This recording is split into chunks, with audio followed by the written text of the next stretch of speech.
오늘 우리에게 주신 하나님 말씀은 신약성경 60쪽에 있는 마가복음 5장 25절부터 34절까지의 말씀입니다. 신약성경 60페이지에 있는 마가복음 5장 25절부터 34절까지의 말씀입니다.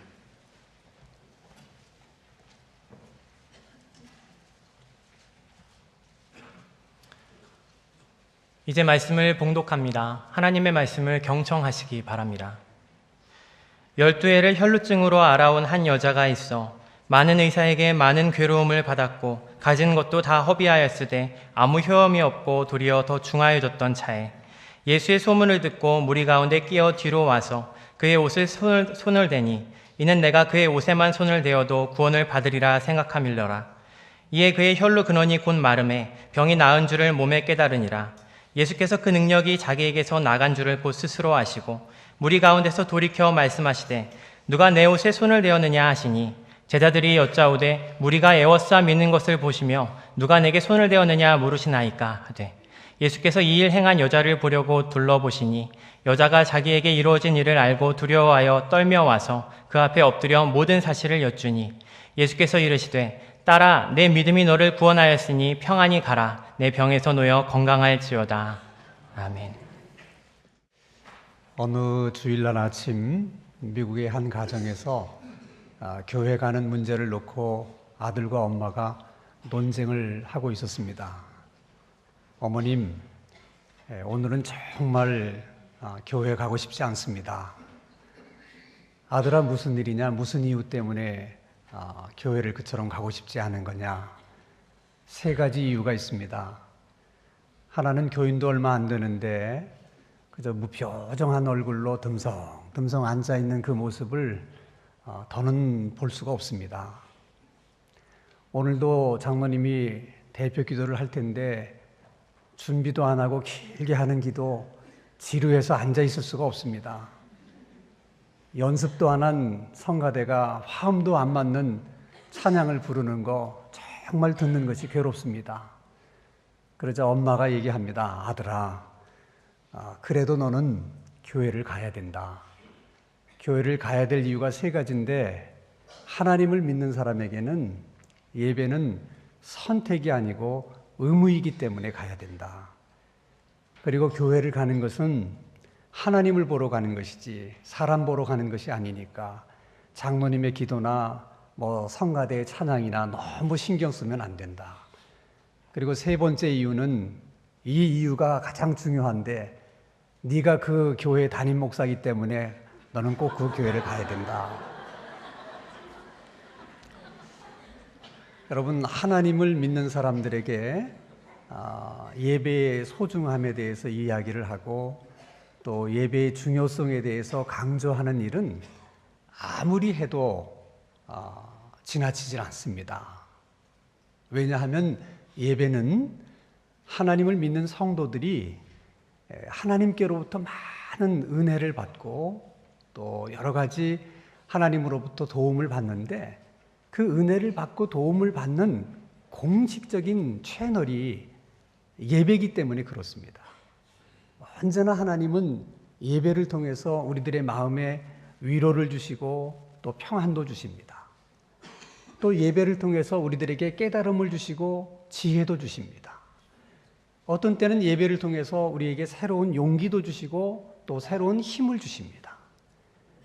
그렇기 때문에 우리가 예배를 통해서 이렇게 하나님께서 우리에게 주시는 그 많은 은혜와 능력들을 우리가 체험하고 경험하게 되면 정말 하나님이 그 사랑하는 사람들에게 정말 어떤 행복을 주려고 하시는 것인지 그것이 그때 깨달아져요. 그리고 그런 깨달음이 있을 때 정말 예배는 드리고 싶은 예배가 되고 교회는 가고 싶은 교회가 되는 것입니다. 그렇다면 우리가 어떻게 해야 정말 우리가 드리는 예배가 그런 예배가 될 수 있을까? 이것은 늘 우리가 함께 고민하고 기도하고 그리고 우리가 함께 애쓰고 노력해야 될 우리들의 과제예요. 오늘 하나님은 본문 말씀을 통해서 우리가 하나님 앞에 나갈 때 어떤 마음의 자세로 나가야 되는가? 우리가 하나님께 예배를 드릴 때 어떤 마음의 자세로 하나님께 예배를 드려야 되는가 하는 것들을 가르쳐 주고 있는 정말 소중한 말씀 중에 말씀입니다. 우리가 함께 읽은 그대로 말씀의 내용을 보면 이름을 알 수 없는 한 여인이 등장을 해요. 근데 성경은 그 여인에 대해서 그냥 12년 동안 혈루병으로 고생한 여인이다, 그렇게만 설명합니다. 정말 아주 짧은 설명이지만 우리는 그 짧은 설명 속에서 이 여인의 형편과 처지를 어느 정도는 짐작해 볼 수가 있습니다. 혈루병이라는 병은 원인을 알 수 없는 하혈을 계속해서 하게 되는 병이에요. 그러니까 당시의 의술로는 고칠 수 없는 불치의 병입니다. 뿐만 아니라 유대인의 율법에 의하면 이런 혈루병은 부정한 병으로 분류가 되어 있었기 때문에 사람들과의 접촉을 금하고 언제나 격리된 채로 그렇게 살아야만 했습니다. 다른 사람을 부정케 하는 병이라고 하는 그런 이해 때문에 본인은 아프지만 그 어떤 사람에게도 동정이나 이해를 받지를 못합니다. 친구들에게도 이해를 받지 못하고 이웃들에게도 동정을 받지 못하고 더 나아가서 가족들에게까지도 이해받지 못하고 동정받을 수 없는 질병이 혈루병입니다. 그 병을 이 여인은 12년 동안을 앓은 거예요. 그 병치레를 한다는 것도 굉장히 힘들고 어려운 일이었겠지만은 그동안 모든 사람들로부터 격리돼서 그렇게 살아야 된다는 것이 얼마나 외롭고 고독한 그런 시간들이었겠습니까? 그래서 이 여인도 나름대로 그 병을 고쳐보려고 치료해 보려고 많은 돈을 들여서 애쓰고 노력했지만 소용이 없었습니다. 12년이라는 긴 병치레를 통해서 그 여인에게 남겨진 것은 가난과 좌절과 그리고 절망뿐이었어요. 여러분, 우리도 인생을 살아가다 보면 이런저런 많은 문제들을 만나게 되는데 지금 이 여인이 갖고 있는 이런 문제들도 우리들이 얼마든지 겪을 수 있는 문제입니다. 어떤 사람의 경우는 정말 한번 잘 살아보려고 그저 오직 그 한 가지 이유를 가지고 12년 아니라 22년을 정말 열심히 살아온 사람들이 있습니다. 22년 동안 한 우물을 팠고 한눈 팔지 않고 그냥 하는 일이 사업이었어요. 그렇게 열심히 사업을 했는데 남은 것은 많은 부채와 빚뿐이라면 본문에 나오는 이 여인과 뭐가 다를 바가 있겠습니까? 그래서 이 여인의 아픔을 생각해 보면서 우리가 많은 부분 공감하게 되는 것입니다. 근데 놀라운 것은 이런 인생의 큰 어려움과 문제를 안고 있었던 이 여인이 그 문제를 해결했다는 거예요. 아니, 어떻게 그 어렵고 힘든 문제를 해결했을까? 말씀을 보면 그 여인이 그 문제를 가지고 어느 날 예수님을 찾아갑니다. 그것이 그 여인의 문제가 해결되는 길이었어요. 여러분, 그런 이유 때문에 오늘도 우리가 하나님 앞에 나오는 것입니다. 그런 이유 때문에 우리가 언제나 주님을 찾아가는 거예요. 여러분, 문제가 없는 인생이 어디 있겠습니까? 작든 크든 모든 인생이, 모든 인간들이 문제를 안고 있다면 문제가 있다는 것은 문제가 되지 않습니다. 누구는 문제가 있고 누구는 문제가 없어야 그 문제가 문제일 수 있는 것이지, 어차피 다 문제가 있는 거라면 문제가 문제될 이유가 어디 있겠습니까? 정말 우리가 문제가 되는 것은 어떻게 하면 그 문제를 해결할 수 있는가? 어떻게 우리가 그 길을 알 수 있으며 그 길을 찾을 수 있느냐? 그것이 사실 우리들의 인생의 문제입니다. 적어도 하나님을 믿는 우리는 주님만이 그 인생의 문제의 길이고 하나님만이 우리 인생의 문제의 길이라고 적어도 우리는 그렇게 믿습니다. 그래서 우리에게 문제가 생기면 우리는 주저하지 않고 그 문제를 가지고 주님께 나가고 그리고 하나님께 나가는 거예요. 이 세상 모든 사람들이 다 그랬으면 얼마나 좋겠습니까? 그러나 이 세상 모든 사람들이 다 우리 같지 않아요. 그들은 왜 하나님께 나가지를 못할까? 왜 자신의 문제를 하나님께 내놓지를 못하는 것일까? 이유는 간단합니다. 하나님이 눈에 보이지 않기 때문에 자기 눈에 보이지 않는 하나님을 신뢰하고 의지한다는 것이 그게 마음처럼 되지가 않는 거예요. 그래서 오히려 사람의 눈에 보이는 사람을 의지하게 되고 사람을 신뢰하게 되고 사람을 찾아가서 자기 문제를 내놓는 것입니다. 이게 여러분 하나님을 믿지 않는 사람들만 그런 것이 아니에요.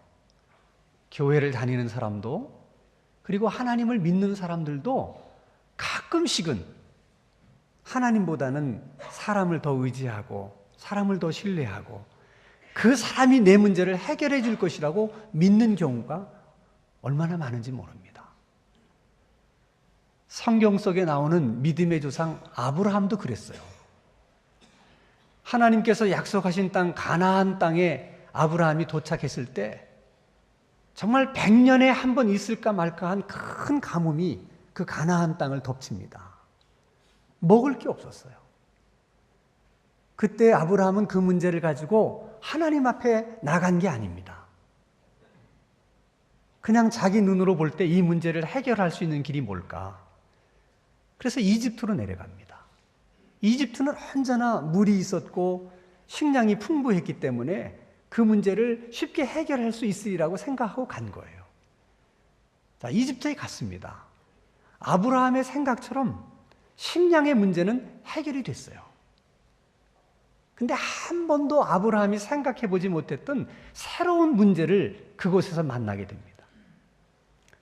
그것은 아브라함의 아내 사라가 너무 미모가 아름다웠기 때문에 이집트의 남자들이 자꾸 자기의 아내를 넘보는 거예요. 어느 순간 이 사람들이 내 아내를 탐해서 내 아내를 빼앗으려고 나를 죽일지도 모르겠구나. 그런 생각이 들게 됐습니다. 얼마나 두려운 생각입니까? 이집트 땅에 내려와서 먹는 문제는 해결했는데 식량의 문제는 해결했는데 이런 문제가 있으리라고는 꿈에도 생각해 보지 못했어요. 이게 여러분 인간의 한계입니다. 이것이 사람을 의지하는 사람들이 가끔씩 만나게 되는 함정이기도 해요. 여러분, 우리들은 어떻습니까? 우리의 내일과 우리의 모레, 우리의 내년과 그 이후의 날들, 도대체 무슨 문제가 숨겨져 있고 어떤 위험이 도사리고 있는지 아무도 아는 사람이 없습니다.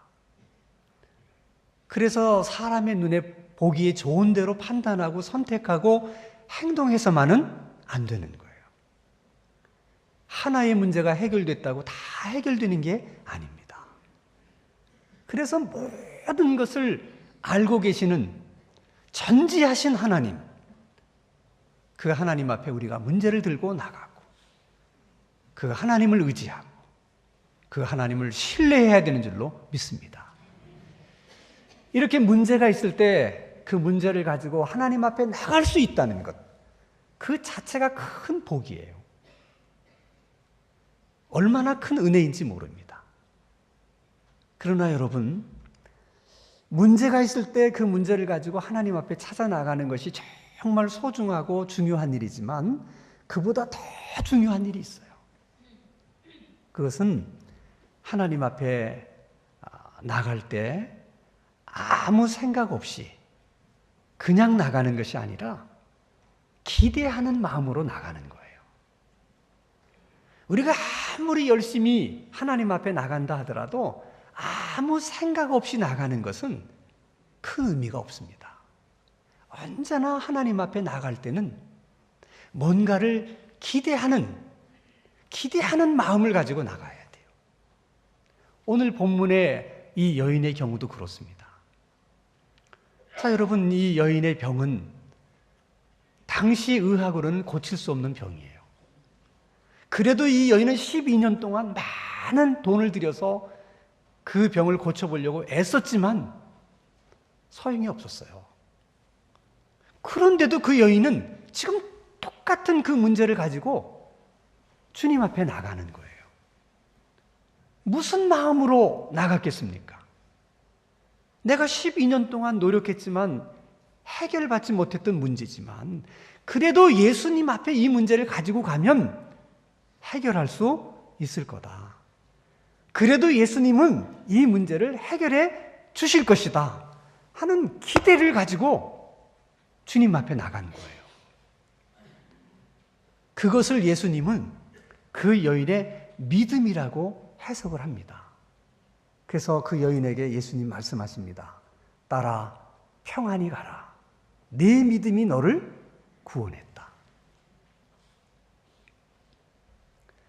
그러나 여러분, 우리가 하나님 앞에 나갈 때 그런 기대하는 마음으로 나가야 되는데 그게 정말 우리의 마음처럼 쉽지가 않아요.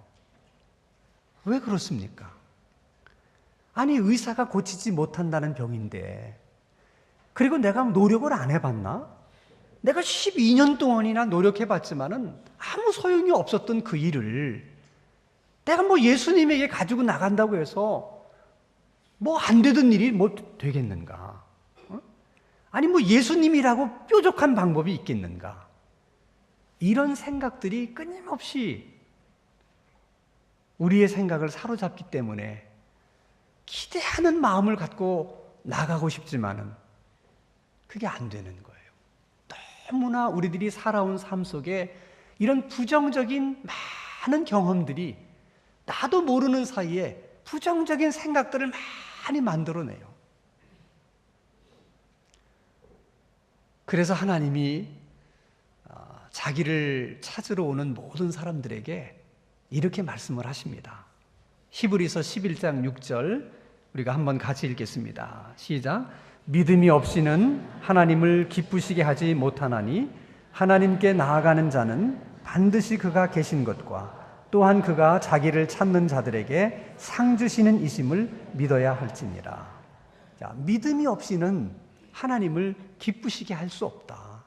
우리가 하나님 앞에 나갈 때 기대하는 마음으로 나가야 하나님이 기뻐하시지, 아무런 기대도 없이 아무런 생각 없이 그냥 하나님 앞에 나가는 그것은 하나님을 기쁘게 하는 일이 아니라는 거예요. 늘 하나님 앞에 나갈 때는 뭘 기대하든 기대하는 마음으로 나가고, 상 주시는 하나님, 우리의 기대를 이루어 주시는 하나님, 그런 하나님에 대한 믿음을 가지고 하나님 앞에 나갈 때 하나님이 기뻐하시는 거예요. 우리들은 늘 하나님께 예배 드리기 위해서 이렇게 주일날마다 하나님 앞에 찾아 나올 때마다 뭔가를 기대하는 마음으로 그렇게 꼭 하나님 앞에 나올 수 있게 되기를 주님의 이름으로 축원합니다.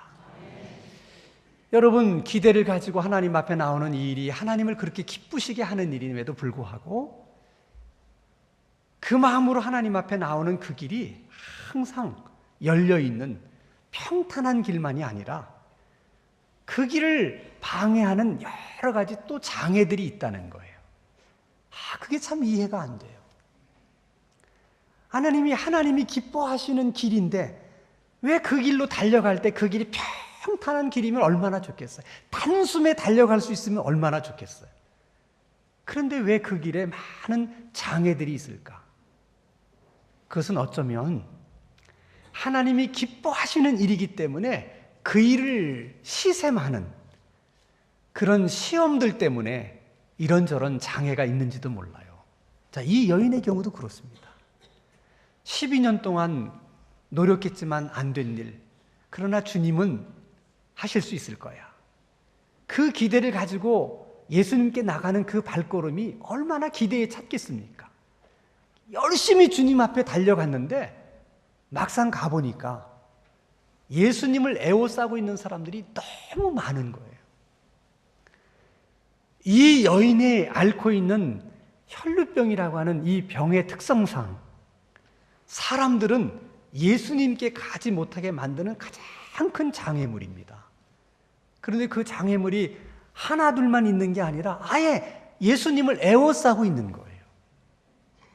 그러니 기대를 가지고 왔지만 어떻게 할 수 있겠습니까? 그 많은 장애물 앞에 이제는 기대를 내려놓는 수밖에 없어요. 이제는 기대를 포기하는 수밖에 없어요.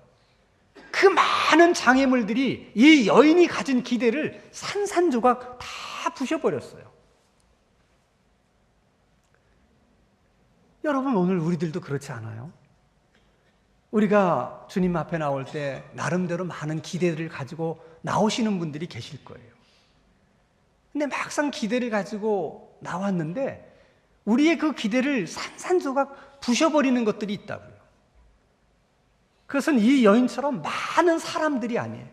우리에게는 사람들이 장애물이 아니라 예배하는 동안 끊임없이 떠오르는 잡념들, 끊임없이 떠오르는 많은 엉뚱한 생각들, 그것들이 우리에게는 기대를 다 부셔버리게 만드는 장애들입니다. 막상 기대하고 왔다가도 그놈의 잡념들 때문에 기대했던 기대조차도 다 잊어버린 채 또 별 생각 없이 그렇게 앉아서 예배드리다가 그렇게 돌아갈 때가 얼마나 많은지.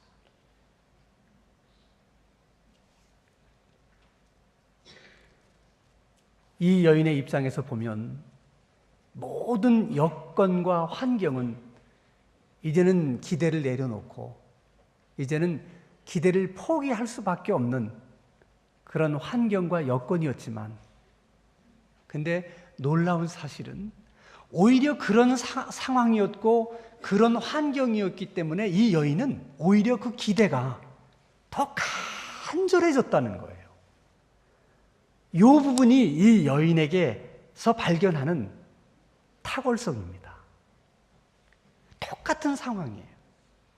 정말 기대를 이제는 내려놓고 포기할 수밖에 없는 상황인데 오히려 그 상황이 더 기대를 간절하게 만들었다는 거예요. 그래서 예수님 뒤로 와서 예수님의 옷자락을 살짝 만집니다. 만지면서 어떤 기대를 하느냐? 내가 예수님의 옷자락만 만져도 내가 병이 나을 거야. 이런 기대를 하는 거예요. 이 기대는 처음 기대를 가지고 예수님을 찾아 나올 때 그 기대가 아니에요. 그 기대보다 더 간절한 기대를 가지고 만진 거예요. 그 간절한 기대를 때로 하나님은 목마른 사슴이 시냇물을 찾기에 갈급한 마음이라고 설명하기도 하고, 때로는 심령이 가난한 자가 복이 있다, 마음이 가난한 자가 복이 있다, 그럴 때 그 가난한 마음이라고 설명도 하십니다. 어쨌든 그 간절한 기대를 가지고 예수님의 옷자락을 만졌는데 정말 그 여인이 기대한 대로 일이 이루어집니다. 예수님에게서 능력이 흘러나가면서 12년 동안 그렇게 그 여인을 괴롭혔던 혈루의 근원이 마르는 것을 그 여인이 느낄 수가 있었어요. 한순간에 그 여인의 기대대로 병이 낫습니다. 생각해 보면 예수님이 주변에 얼마나 많은 사람들이 애워싸고 있었습니까? 거리상으로 보면 이 여인보다도 훨씬 가깝게 예수님이 주변에 있었던 사람들이 많이 있었어요. 근데 그들에게서는 그런 기적이 일어나지 않았습니다. 얼마나 가까이 있느냐가 중요한 게 아니에요. 기대하는 마음으로 옆에 서 있는가, 그게 중요한 것입니다. 그렇게 많은 사람들이 예수님을 애워싸고 있었지만 기대하는 마음으로 주님 곁에 있었던 사람들은 아무도 없었기 때문에 아무 일도 일어나지 않은 것입니다. 주님을 몇 번이나 찾아가서 만나느냐, 횟수는 그렇게 중요하지 않아요. 우리가 예배를 몇 번이나 드리느냐, 사실 횟수는 그렇게 중요하지 않습니다. 중요한 것은 얼마나 갈망하는 마음으로, 얼마나 사모하는 마음으로 예배를 드리느냐, 주님을 만나느냐 하는 게 중요해요. 여러분, 우리는 이런 본문의 말씀을 생각하면서, 주님께서 이런 여인의 질병을 치료하셨다면 오늘 내 병은 왜 치료하지 못하실까? 이런 여인에게 이런 은혜를 주셨다면 왜 하나님이 내게는 그런 은혜를 주시지 못할까? 주님이 오늘 나에게도 그런 은혜를 주실 수 있겠구나. 그런 믿음이 우리 속에서 생겨나야 돼. 이런 말씀을 들으면서 나도 그런 은혜를 받았으면 좋겠다. 그런 기대가 막 마음속에서 일어나야 돼. 근데 왜 우리에게는 그런 기대가 생기지 않는 걸까?